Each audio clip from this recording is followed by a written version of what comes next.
মাছগুলো ভাজা শেষ, এখন উঠিয়ে নিব। মাছগুলো উঠিয়ে নিছি। এখন সরিষার তেল, পেঁয়াজ, কাঁচামরিচ দিয়ে দিছি। এখন এটা লবণ দিব, আদা বাটা দিব, সামান্য পরিমাণ পানি দিব।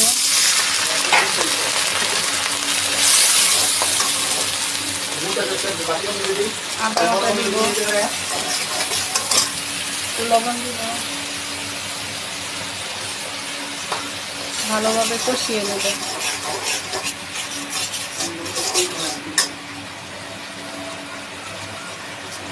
একটু ধনিয়ার গুঁড়া দিয়ে দিব, হলুদের গুঁড়া দিয়ে দিচ্ছি। এখন পেঁপেগুলো ঢেলে দিব, পেঁপেগুলো দিয়ে দিচ্ছি। এখন ভালোভাবে কষিয়ে নিব। ভালোভাবে কষিয়ে নিচ্ছি। এখন পানি দিয়ে দিব।